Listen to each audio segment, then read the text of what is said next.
অনেক লৌহ মানবের কথা শুনেছি, কিন্তু এই শেখ হাসিনার মতো এরকম বর্বর, হ্যাঁ, যারা আমার বাবাকে সিঁড়ি দিয়ে বা ফিরে রেখে আপনারা মোস্তাকের সাথে জয়েন করছেন, আপনাকে তো এবার সবাই শুদ্ধ বলে যে আপনি আমাদেরকে ফালাই বাইকে গেলেন কেন।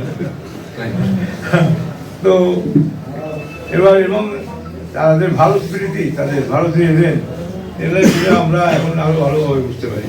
বর্ডারে, পৃথিবীর কোনো বর্ডারে গুলি করে মানুষকে এইভাবে মারে না, কোনো বর্ডারে আপনি দেখাইতে পারবেন না।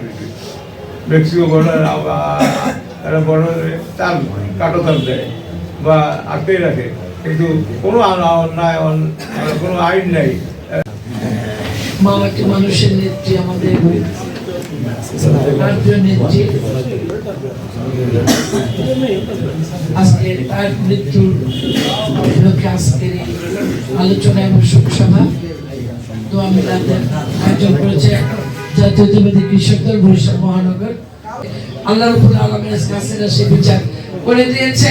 পাশাপাশি আমাদের নেত্রীকে লক্ষ লক্ষ কোটি মানুষের দুই হাত তুলে তার জন্য দোয়া করেছে এবং ওই জাতীয় সংসদে তার স্বামীর পাশে ফুলের বাগানে যেন ঘুমিয়ে আছে আমাদের নেত্রী, এরকমই আল্লাহ তাকে সম্মান দিয়েছেন। সুতরাং আমাদের নেত্রীকে বাঁচিয়ে রাখতে হবে।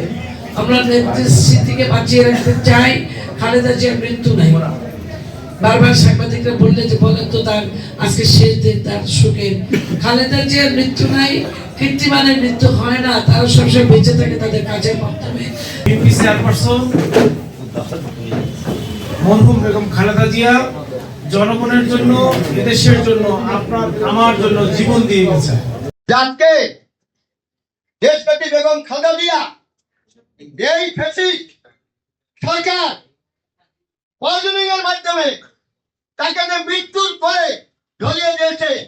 আমরা বিচার করবই করবো একদিন একদিন।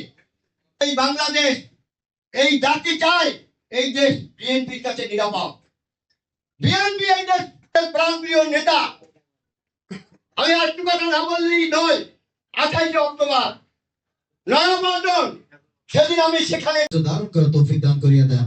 মা হারানোর কি যন্ত্রণা এখানে আপনার জ্বালাতে সবাই বুঝে, আল্লাহ আপনি তাকে আরো ধৈর্য ধারণ করার তৌফিক দান করিয়া দেন। মা বাবার প্রতিদিন যেন দেশকে মতো উত্তর সরিয়ে তৌফিক দান করিয়া দেন।